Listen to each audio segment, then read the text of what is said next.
Qui soulèvera le trophée? Retrouvez mes pronostics sur les finales de samedi et dimanche. Salut à tous les tirants des joueurs, c'est Léo. Aujourd'hui, on se retrouve pour une nouvelle vidéo pronostic tennis. Dans cette vidéo, je vais vous donner 6 pronostics sur les finales de l'Open d'Australie qui auront lieu samedi et dimanche. Je vous donnerai également un combiné à la fin de la vidéo. La finale femme aura lieu ce samedi matin, la finale homme dimanche matin. On touche à la fin de l'Open d'Australie. Merci à toutes et à tous pour votre soutien durant cette quinzaine. J'ai adoré vous retrouver avec des vidéos tennis sur la chaîne YouTube Rue des Joueurs. Les prochaines seront sûrement pour Roland Garros. Niveau pronostic, je me suis pas trop mal sorti sur cette Open d'Australie. J'ai passé une très belle cote à 5-10 avant-hier avec la victoire de Keys pour bien finir cette Open d'Australie. Je vais essayer de finir tout de même sur une bonne note avec une bonne vidéo, même si pronostiquer des finales, ce n'est jamais évident. Avant toute chose, je vous rappelle de vous abonner à notre chaîne YouTube, d'activer la cloche si ce n'est pas encore fait pour rater aucune de nos vidéos. Mettez un like à ces vidéos et partagez-la à vos amis, ça fait toujours plaisir, ça nous aide énormément, donc merci beaucoup à ceux qui le feront. Suivez-nous sur Facebook et Instagram pour ne manquer aucun de nos contenus et donnez-moi en commentaire vos pronostics à vous sur les finales. Commençons directement par la finale femme WTA entre Sabalenka et Keys. On attendait Sabalenka en finale et elle a tenu son rang sans trop de difficultés. Elle a été accrochée dans certains sets comme contre Towson par exemple. Elle a perdu un set contre Pavlyuchenkova, mais à part ça, elle a déroulé sans trop trembler. Sa demi-finale contre sa meilleure amie Badosa était intense émotionnellement, mais la Biélorusse n'a pas craqué pour s'imposer en 2-7 et atteindre sa 3e finale consécutive à l'Open d'Australie.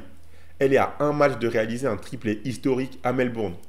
Elle joue contre une Madison Keys qui est dans la zone en ce moment et à qui tout réussit. L'américaine est dans un enchaînement fou avec un titre remporté à Adélaïde et des gros matchs dans cette Open d'Australie. 3-7 contre Ruse, 3-7 contre Rybakina, 3-7 contre Svitolina et un énorme match en demi-finale contre Swiatek. Après avoir perdu le premier set 7-5 dans un scénario étrange, l'américaine a remporté le second 6-1.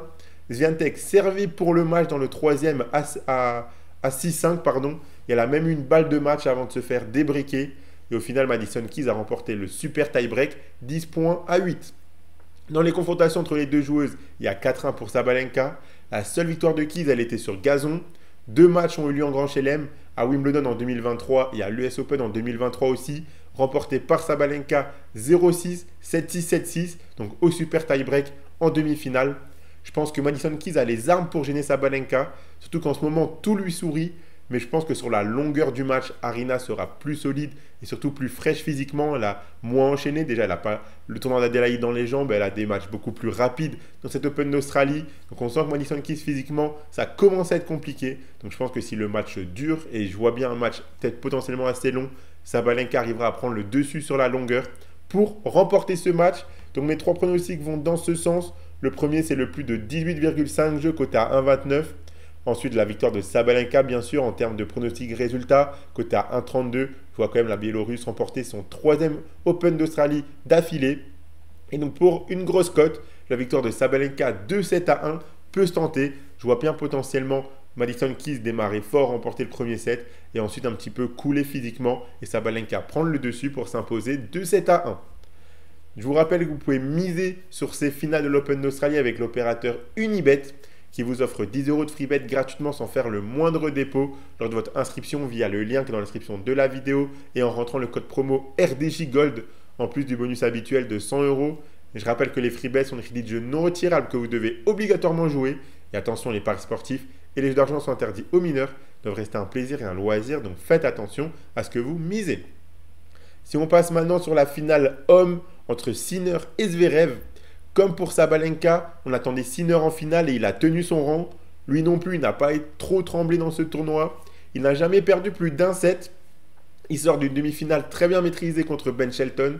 Après un premier set étrange où il s'est fait break d'entrée avant de débreak rapidement. Il était ensuite mené 6-5 et Shelton servait pour le set. Mais à ce moment-là, l'Italien a haussé son niveau de jeu et il n'y avait plus match. Un débreak, puis un tie-break remporté très facilement. Et ensuite 6-2, 6-2 pour conclure le match en 3-7. On a vu qu'il commençait à avoir de légères crampes vers la fin du 3e set. On sentait qu'il avait à cœur de ne pas s'épuiser inutilement, surtout quand on connaît le scénario de l'autre demi-finale. Car en effet, lors de la première demi-finale, Zverev a joué contre un Djokovic diminué physiquement. 5 balles de break sauvées par le Serbe, 3 par l'Allemand. On s'est retrouvé au tie-break du premier set. Les deux joueurs ont remporté toute leur mise en jeu, sauf Djokovic qui a perdu le point à 6-5 pour Zverev et donc le set. Il a ensuite abandonné dans la foulée car il ne pouvait pas se battre pour renverser le match. Zverev a donc remporté sa demi-finale en jouant 1-7 et en passant seulement 1h22 sur le court. Il est en finale en ayant très peu joué, très peu passé de temps sur les courts, car lui non plus n'a pas perdu plus d'un set dans ses matchs. On aura donc une finale entre deux joueurs en forme physiquement.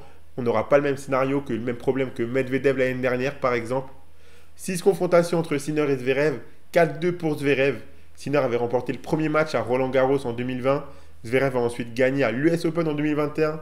Il l'a aussi battu à l'US Open en 2023 en 5-7.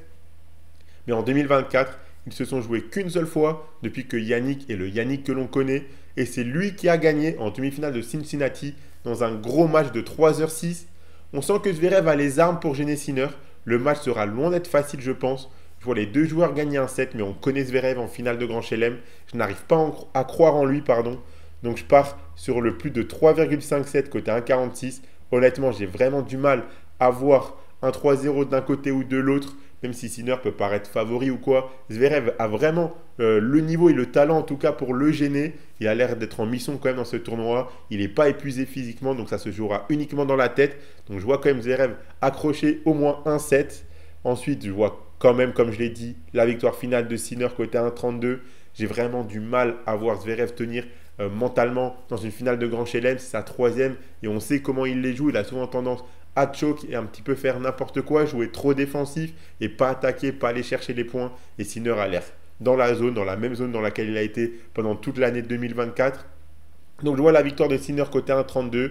Et donc pour une cote un peu plus haute, la victoire de Sinner est plus de 39,5 jeux dans le match. C'est coté à 2,55. Je trouve ça très intéressant car dans les sets, on peut facilement avoir des sets longs, des 7-5, des 7-6. On sait que les deux joueurs vont être assez difficiles à breaker. Donc je pense que le plus de 39,5 jeux combiné à la victoire de Sinner, c'est un pari assez intéressant. Le pari n'était pas encore disponible au moment où je faisais cette vidéo, mais la victoire de Sinner et les deux joueurs gagnent un set, qui doit être aussi au-dessus de 2, peut être intéressant également, car je vois bien Sinner gagner 3-1 ou 3-2. Je pense que ça dépendra de comment Zverev tient, mais je pense que ça sera un de ces deux résultats qui arrivera, à part si Zverev nous fait vraiment un gros match et qu'il nous prouve que cette année, il est vraiment prêt à gagner un Grand Chelem. Mais pour l'instant, je ne l'imagine pas. Donc voilà pour mes pronostics sur les finales de l'Open d'Australie. Le combiné que je vous propose, c'est le suivant. Si vous combinez la victoire de Sabalenka avec le plus de 3,57 entre Sinner et Zverev, ça vous fait un combiné coté à 1,93. Si vous misez vos 100 € d'Unibet dessus, si le combiné passe, vous emporterez 193 €. Et je vous rappelle que si vous vous inscrivez chez Unibet avec le lien qui est en description de la vidéo et que vous rentrez le code promo RDJGold, vous recevrez directement 10 € de free bet sans faire le moindre dépôt. Abonnez-vous à notre chaîne YouTube et activez la cloche si ce n'est pas encore fait pour rater aucune de nos vidéos. Mettez un like à ces vidéos et partagez-la à vos amis, ça fait toujours plaisir. Suivez-nous sur Facebook et Instagram pour ne manquer aucun de nos contenus. Donnez-moi en commentaire vos pronostics à vous sur ces deux finales de l'Open d'Australie. Moi, je vous souhaite à toutes et à tous de très bons matchs et je vous dis à la prochaine.